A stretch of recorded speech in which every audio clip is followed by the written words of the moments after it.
it's very important that your group of friends and like the men that you around, y'all can actually have real conversations and y'all can have input and a certain perspective on things. You know what I mean? Like a lot of times you'll see groups of individuals falling in place with each other, and it's nearly like a code almost because they all the exact same, top to bottom. Yes, You know what I yes. mean? And it's monkey see, monkey do. You know what I mean? Like one of them jump off the ledge, the rest of them follow. Welcome to Big Guy Journey, where I stand on faith, fitness, family, finance, and freedom. When I say freedom, I'm talking freedom of the mind because the journey starts in your thoughts. Let's What's up? go. What's up? What's up? It's your boy Will, aka Big Guy Journey, and here today with my little cousin Donovan. Big cousin. He think he bigger, but he ain't. And yeah, so I just wanted to really have a conversation again, just like we did that, like I've been doing. I know we just followed up. We just did one before that with my mother, and I couldn't think of someone better to follow behind her. And this is my cousin. He's just like a brother to me, and I just want to bring y'all into like some of the conversations that we usually have anyway. I think that, you know what I'm saying, your circle is one of the most important things that you could focus on as far as growth in your life. I think that if you have a circle that's all negative and headed in the wrong direction, then you most likely going to be headed in the wrong direction. And so, you know, quite naturally, you know what I'm saying, if you have people around you that's going in the right direction, you're going to actually be going in the right direction. And one of the things with, you know what I'm saying, like my circle or the people that I've always been around, we've always held each other accountable. And that's not just like since I've been grown. I'm talking about even when I was back in the streets, even when we was back in the streets, we still, you know what I'm saying, had like our best interest at heart. You know what I mean? We wouldn't even be around a whole lot of other people that didn't think like we thought. And so, you know what I'm saying, I just wanted to bring Donovan in because he's somebody that, even though he was younger than me, he's always been somebody that was well above beyond his time, and he's always been somebody with a lot of wisdom. So with that, I mean, you want to say a little bit about yourself first before we start? Always been his big cousin ever since I met him. You know, we was little. I was littler than him, but I was his big cousin though. That ain't true. Nah, if I start by saying anything, man, I'll just say, really for the most part, um, we was brought up a certain way. Like you had to carry yourself a certain way. You had to be a man on your own. Like you couldn't be a follower. You had to, you had to lead. Like the vision was yours, and a lot of times, people, they'll fall into circles or fall around or be around you trying to buy into the vision, and it may not be cut out for them, or they might be on some other stuff. You know what I mean? I think like certain principles we was brought up with, nature over nurture, you know what I'm saying, in the household, we just brought up a certain way, so when we was outside, it was a certain way too, and it just had to be that way. I mean, that's just what it is. So we wasn't never looking for a group of people like I want to be with 100 people. Nah, because once you get to grouping up with all these different people, Right. then you get to taking on everybody else stuff and, Yeah. and what they carrying with them, and Yeah. so it's very important that your group of friends and like the men that you around, y'all can actually have real conversations and y'all can have input and a certain perspective on things. You know what I mean? Like a lot of times you'll see groups of individuals falling in place with each other, and it's nearly like a code almost because they all the exact same, top to bottom. Yes. You know what I Yes. mean?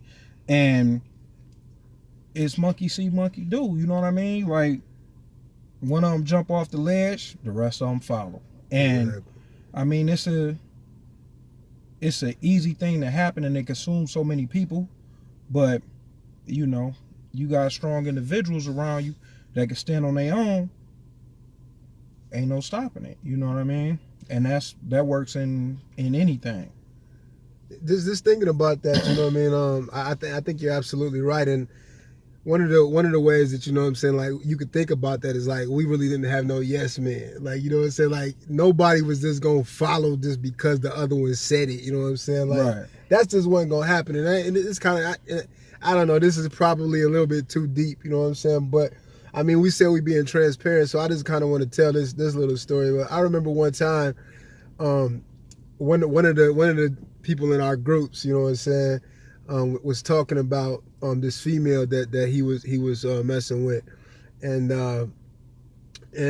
he actually talked about this female, and she ended up being married. You know what I'm saying, and you being the youngest one was like, I mean, like, what's cool about that? You know what I'm saying? Like flat out, like nah, that ain't cool. Right. And I remember, like, you know what I'm saying, like, you was the only one that actually spoke up and said that, you know what I'm saying? I mean, we weren't like, we was, like you said, there ain't 100 dudes, but I mean, it's only a few of us anyway. But you know what I'm saying, you was the only one. And you know what I'm saying, I sat up there and I thought about that, like, dang, you know what I'm saying? Like, I was raised with a single mother, although you was raised by a single mother to start off with. You was actually being brought up by your grandparents who were married. And so when I thought about that, like I actually didn't think of I really ain't think about marriage having no value at all. You know what I'm saying?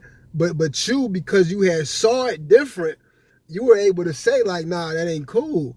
You know what I'm saying? And like I don't feel like that goes on today like at all. You know what I'm saying? Like I mean, I didn't really have too many people outside of our group that would be able to speak up. Like I mean, I speak up all the time to the men and to anybody I'm with if I feel like ain't nothing cool. But you know what I'm saying? Right. But that was like the first time that somebody like from that like that was a deep Right. that was something deep. No, though. but to be honest with you, like it was more so I was brought up around marriage. You know, my grandparents were married. My mother, she wasn't married, she was single. My uncle, I think he was getting married or had gotten married by that time. And people who was like family to me that was all married. You know what I mean? So I grew up around a lot of married people. So my perspective on marriage, at the time, it was more of the biblical, you know what I mean, the man and wife, you know what I mean? Yeah. And just me and my understanding at life at that time, I've always had a sowing and reaping mindset. You know what I mean? And you know, we call it karma, but I mean it's sowing and reaping. It's earth. It's life. It's if I till this soil and I plant these seeds, that's what I'm gonna get back. Yeah. You plant bad seed, you get bad fruit. Right. You plant good seed, you get good fruit. Hopefully, prayerfully. Yeah. You know what I mean? And that's just how it is in life. You know what I mean? Now, that's not to say that we or me or I haven't done some dirt, but it's some things just on your own moral compass that's either cool or it ain't cool. Yeah. You know what I mean? Because you may have a conversation I may have a conversation with someone else about something that I think is cool. Like, man, last night I did this or I did that. And they might be younger than me and wiser in a certain area, and they be like, well, why'd you do that? Yeah. You know what I mean? Yeah. But the morality of it and the self-guidance of it is, you know, really where I came from, and like basically how I gauge my life. Even looking back on my life and thinking about certain instances where I made a decision that I didn't necessarily agree with. Yeah. You know what I'm saying? It's been times that that's done happen. You know, you make a decision in the moment and then you end up regretting it, and you gotta pay for it. You know what I'm saying? That might be the bad fruit that you bearing. Yeah. But you know, it's on your mind. And if you don't want to deal with that guilt, or if you don't want to live that way, then you just can't do that. See, I mean, but the thing about it is though, bro, is like we know we've been around cats who like didn't have no limits though. Like, you know what I'm saying? And so that was like the big thing for me though, because I mean, I understand what you're saying. Like, you know, is this what you saw? You know what I mean? But like, we've been around dudes who like didn't have like anything go. Like, you know what I'm saying? And I mean, and so like I think like the world looks at us as men as like we don't have no boundaries. You know what I'm saying?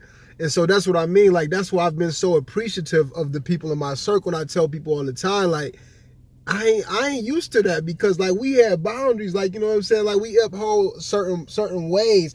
I remember I remember like this was like when we been grown. This is like a couple of years ago, and I remember I had talked to you about like you know what I'm saying, like I had told you I was practicing celibacy, and I was like you know what I'm saying, man, you should try it for a while, like you know what I'm saying. And at the time you had, I don't know if you had started running yet or you were getting ready to start running. But you know what I'm saying? At first you're like, man, like, cause I don't know about that. It'd be a hard pill to swallow. Yeah, but and I said, but for anything else, just for the self-discipline, see, like this to see, you know what I'm saying, this to push yourself. And then I remember you came back to me like a couple months later and you was like, bro, I've been on it for like a couple months, you know what I'm saying? You were running, and I think you got up to like, what, 15 miles or something? Like what was that experience? I think the most was like 12, almost 13. And I would do that like middle of the summer with no water. I just run for 12 hours, 12 miles or whatever. But what it was, like, I was more so committed to the running because I ended up getting that runner's high once I started running a certain amount of miles. And that runner's high was a real thing. Yeah. Like once you hit that 6.5 miles, yeah, it make you feel like, all right, let me go for 2 more. Yeah. You know what I mean? But more so than anything, my commitment in the celibacy department was driven by my urge to want to run that next morning. Yeah. Because if you had sex the next night, your legs tired, you tired. You know what I'm saying? If you was drinking that night before, you tired, you don't feel like doing it. Yeah. And then your whole day thrown off. You know what I mean? Now, I'll say this about discipline. One of the smallest things you could do, disciplinary wise, is make your bed every day. Yeah. You know what I'm saying? As an adult, whatever. The simplest thing you can do is make your bed every day. You know what I mean? It's a small discipline. But let's say you work 30 minutes away from home. Yeah. You know what I'm saying? If you 10 miles away and you think to yourself, man, I ain't make that bed. Yeah. But you gave yourself enough time to get to work, you turn around, go home, make that bed, and get back on the road. Because it's your commitment to the discipline. Like, the commitment to the small thing is the most important thing that you can do. And then everything else after that will fall into place. Like, the celibacy fell into place because of the discipline from the running. The discipline for the running. Yeah. You know what I mean? Yeah.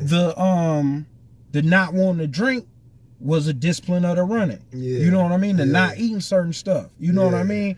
The going home and going to bed instead of staying up all night. Yeah. You know what I mean? It's all based on that one discipline. Man. And if you can commit to one discipline, you can commit to another. You know what I mean? That's so deep though, bro. And I think like I hope like you know what I'm saying, like somebody, especially men that's watching this, can take this, because self-mastery, like when you get that, like I think that you'd be unstoppable. You know what I'm saying? I remember I was on a business meeting. There was a Millionaire Club tour. Like, you know, some of my mentors, we was up in Philly. I don't know where did you go? More than likely. Yeah, we were up in Philly, but you know what I'm saying, it was I think me, you, a couple other guys, and after it got done, we were out in the lobby and we were just looking at all the sights. We was looking at all the women. We like, dang, look at this. You know what I'm saying? And Mr. Kevin Mack, shout out to Mr. Mack. You know what I'm saying? I hope you watching this, but one of my mentors, he came. Shout out to Mr. Mack. Yeah, you know what I'm saying? Mr. Mack, real dude. But he came and he said this, you know what I'm saying? He said, listen, he said, this right here is the reason you'll never get the ring.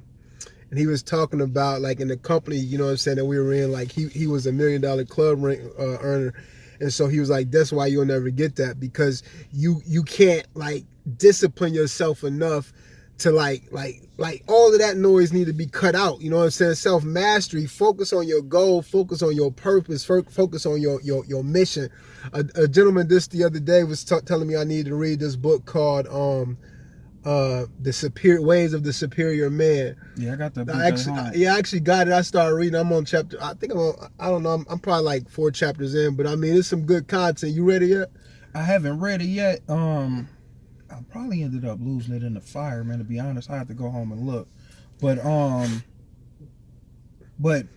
Nipsey had put me up on it. He was on the Breakfast Club one morning. He said he was talking about the book, and he was talking about how it applied to his relationship. Yeah. You know what I mean? I went online, I ordered it right then and there. You know what I mean? Yeah. But like I said, then I ended up having that fire in my house, so I don't know where the book at right now. Yeah, I mean, I liked it. I like this the concept of what it's about, because it's talking about these same kind of principles right now about a man supposed to be on his purpose.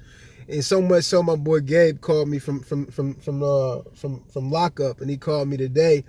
And as soon as he called me, I asked him that he read it, and I just went right on Amazon and sent it to him, man, because I think that every man should be on this, you know what I'm saying, on this realm right here, trying to focus on their purpose. You know what I'm saying? I ain't saying that you can't go out there and do what you want to do and everything, but I think that the best thing you could do for your life is get together that discipline. And I ain't even think about that, about the bid thing, but that's that small thing.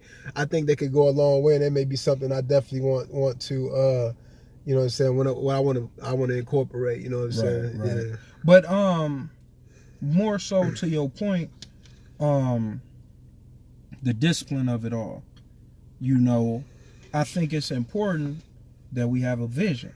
Mm-hmm. You know, last night, it's funny, I came across this meme, and it said, when manifesting, to ask for things like you would from Siri or from the little Google thing. Yeah. You know what I mean? Like, ask for what you want and ask for it directly. You know what I mean? Yeah.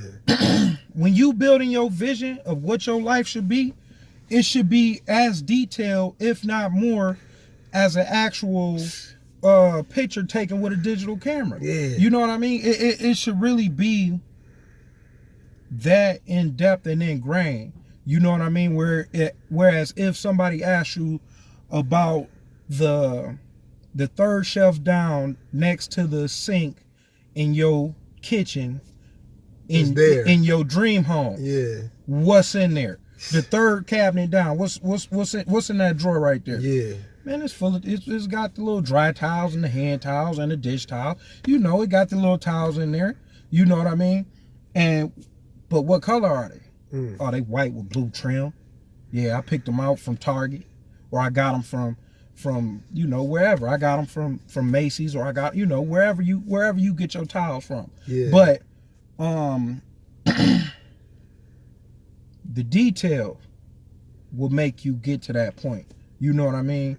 It'll really make you get there, and hopefully, you know what I'm saying? I mean, it's so real though, bro. Like, because like, I always been a person, like, you know what I'm saying, no matter how spiritual I've been, no matter how much, you know what I'm saying, like I pray and all those different things. Like, a lot of the like things that's just tangible on this earth, like, I never really prayed for them, but I just I just knew that I kind of just was like, yeah, that's what I want, right? Right. And so when I started going back and think about it, I remember when I saw Mario Dispute go to prom with somebody, and his brother had a Chrysler 300C, and he pulled up in his Chrysler 300C, and it had a rag top on it, right? And I was just fascinated by that car. Like, I'm not even a big, you already know I'm not a car person. I don't really be caring about cars like that. Right. But I saw it, I was like, dang, I want that car. Now I'm in high school, you know what I'm saying? A couple years later, I had a car. I had that car, but it wasn't like I was just sitting up there playing, you know, plotting out for it or nothing. It was just like I said that I wanted that. Then I said I wanted a Suburban. Then there go the Suburban. Like, everything that I've ever said that I wanted, you got it always came. Like, you know what I'm saying? It wasn't a sitter back like me going to my prayer closet or nothing. I think that the principles on this earth that God put in place work for us all. And so what you just saying is that manifesting phase. Like, I mean, I think that's a little bit different, because you're talking about how detailed you have to have it. You know what I'm saying? Right. But what I'm saying in the broad scheme of thing, and in in the microcosm of it is basically you gotta have a vision for your life. Yeah. Because if you don't, you're gonna end up doing somebody else's vision. Yeah. You know what I'm saying? You know, we work 9 to 5. Yeah. So in those 9 to 5s, we working somebody else's vision. Yeah. You know what I'm saying? But what we do on the other side, that's for us. Yeah. But we gotta have that vision. Like a guy said the other day that you'd walk by a place. Nah, you know what? It was P. P said, man, he walked past this building. It was an abandoned building. That's Masterpiece. He walked past this abandoned building, and at the time he had just moved out to Richmond. You know, was struggling, and nobody seen it as being nothing. And he said, man, that building was probably vacant for a long time before he got there. But when he got there, he had a vision for it. Yeah. He turned it into a radio store, a CD store. You know what I mean? I remember that, He yeah. sold music. You Yeah. know, I'm gonna sell music out the store. I mean, I just make it. You know, I sell CDs, tapes, whatever, records, whatever they need. You know what I mean? And just having that vision and the willingness to do it, the determination to do it, and to get up every morning consistently and go and work on it, and the fact that it was something tangible, you know, it as much of a struggle as it probably was for him to get it going, it had to be that same amount of reward when he got it done. Yeah. You know what I mean? Yeah. And that's how we got to look at things. Like, yeah, you're so right. I mean, you definitely have to know what you're doing, and that's another piece of the thing. Like, people perish for lack of knowledge, because I think that we shoot aimlessly at things too. You know what I'm saying? I think, you know what I mean. Like I'm literally right now. I literally hired a branding coach. mm-hmm. You know what I'm saying?